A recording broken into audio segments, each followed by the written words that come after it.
Hey YouTube, in this video we're going to take a look at my new productivity monitor, the Alienware AW3821DW.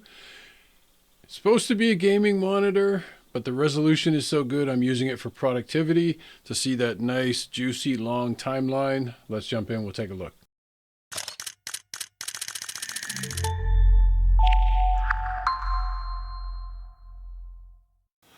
Okay guys, so let's get to the nasty business of unboxing this monstrosity.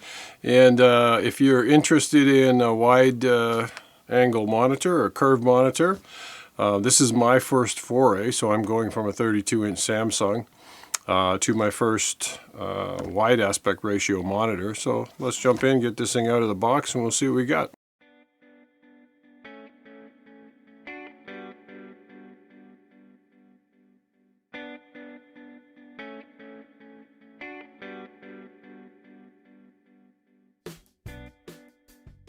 Okay guys, so here's what I can tell you at this point.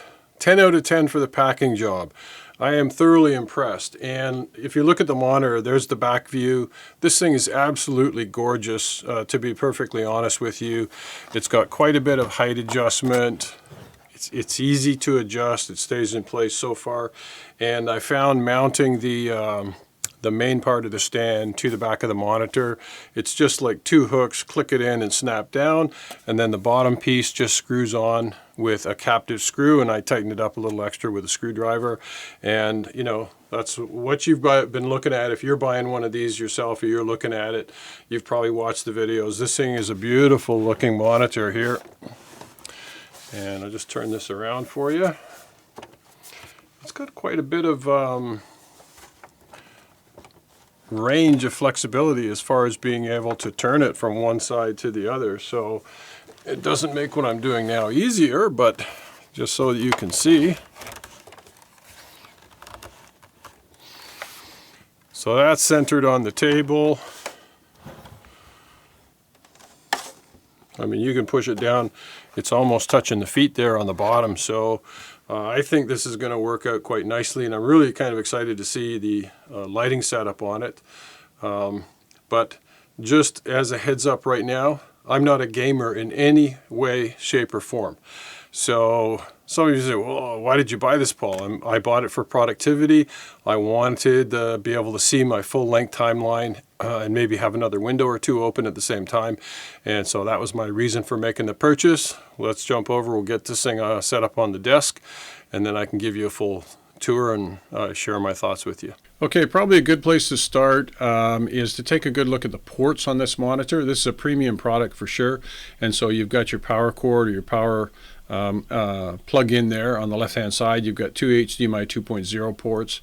I've heard some guys complaining about no HDMI 2.1. I give it 2.0.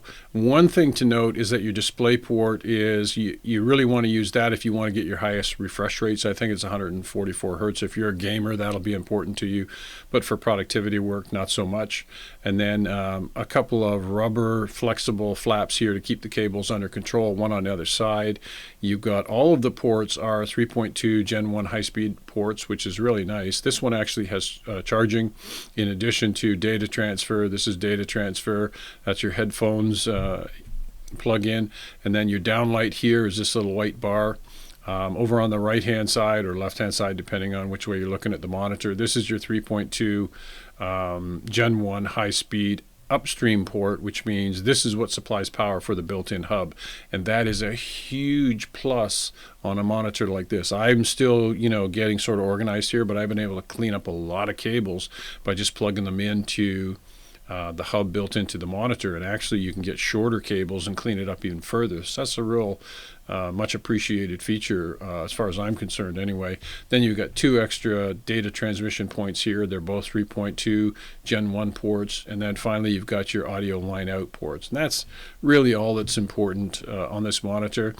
I do find that, you know, trying to, and Dell is notorious for this, the location of these ports, they're hard to get at from behind the monitor, but, you know, I just wear one of those little headlight things and try, you know, you got to feel around a little bit. It'd be nice if they could put the ports so that they were a little easier to access, but You know, I guess they're building something like this. They've got to fit them in the best way they can to keep the monitor compact. So there you go. But I think, and the only other thing I didn't mention is you can see here, this is the cutout for that plastic shield that I had in my hand when I was doing the walkthrough box opening, and so it just kind of covers all that up and makes the back end of it look nice.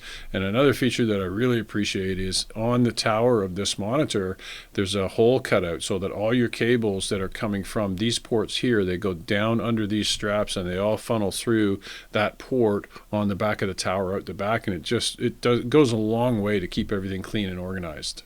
So let's take a quick second and address the elephant in the room, and that is why anybody would want to buy a monitor this friggin' wide. And the answer has to be, if you're a production person like I am, if you're a gamer, I mean, the reason's obvious, but if you're a production person like I am, you're doing content creation, being able to see more of your timeline is the key to the end goal here. It just makes you more efficient in your video production. So as you can see, I'm actually able to see my entire timeline. This is for the production of this video, actually. So, you know, right over here is the very beginning, and then all the way over here, and I still have room on the end. And even if I wanted to, I can resize the window here and have, you know, whatever other palettes open that I want. So I can come up and do this kind of thing, and I can put Camtasia on the left, and I've got a number of things on the right hand side here. And so that is the primary reason, productivity wise, for adopting a monitor, a 38-inch curved monitor like this. So let's just take a second now and see what it's like to navigate a large monitor like this.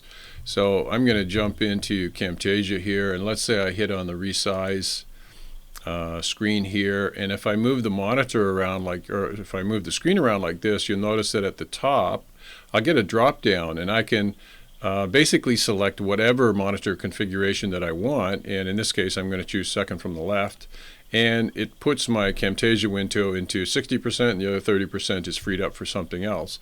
And you know, the other options, I mean, there's lots of other options. This quarter view is kind of nice, where it's, you know, everything is, you got 4 quarters, they're all in horizontal view, and it just makes it a real nice experience when you're trying to navigate a large monitor like this. And it's built into the software, so basically it's part of the monitor system. And then, you know, again, I mean, if I wanted 3 separate columns, you know, vertical orientation, I've got it. So it's really, the sky's the limit as to what you want to do and how you want to arrange your window panels. So some of you might be wondering, I've got this new Alienware monitor, it's 3840 by 1600, but I want to do a screen capture for 4K.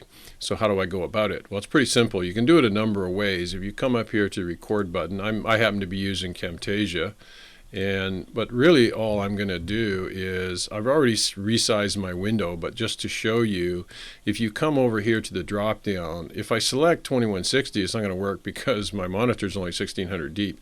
But if I select 1440, that's the next multiple down. So keep in mind that if you're doing a 4K recording and you're just capturing your screen, you really don't need more than 15 frames per second, and you don't need super high resolution. So you're going to be perfectly fine with a setting like even, you know, 1080p. But in this case, I'm going to use 1440, just keep it a little crisp, and that's it. And then if you're going to use your webcam or whatever microphone settings you're going to use, away you go, you can make your recording. So what are my final thoughts about this monitor?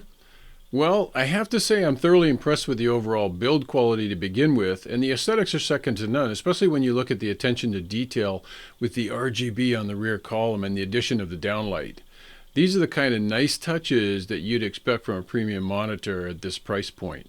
I knew coming from Dell this would be a decent product, but I really didn't have any experience with Alienware before this. So would I recommend it? Absolutely. And that's coming from a production guy that's not a gamer in any way, shape, or form. What's really clutch for me is the high-res, crisp text rendering you get from this monitor, and that's followed closely by the ability to see your entire timeline when you're editing video. To put this monitor into some kind of perspective, I originally started looking at curved monitors when I saw the 40-inch LG monitor around the recent Black Friday sales, but I just couldn't justify the price as $1,000 more expensive than this one. So if you're looking for value, I think you'll find it with this monitor, and it's something you're going to have for a long time. With that said, If you have questions, by all means connect in, and thanks for watching. And by the way, if you ever had an inkling to build your own self-balancing camera stand, check out the shameless plug coming up next. I now have a build guide available if this is something you're interested in. Take care, and I'll see you in the next one.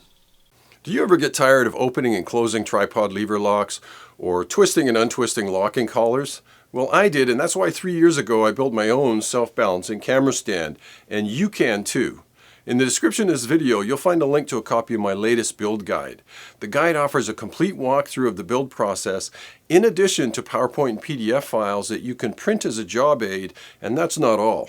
You'll also find over 20 high-res images that you can zoom in on to clarify any aspect of the build, and you'll also find a links page which shows you exactly where to purchase all the key components. If you're subscribed to my channel, I'll offer email support, so in the unlikely event you get stuck on something during your build, you've got someone to fall back on for support. So if you're still sitting on the fence as to whether you should build one of these for yourself, my advice is just do it. It'll change your life, believe me.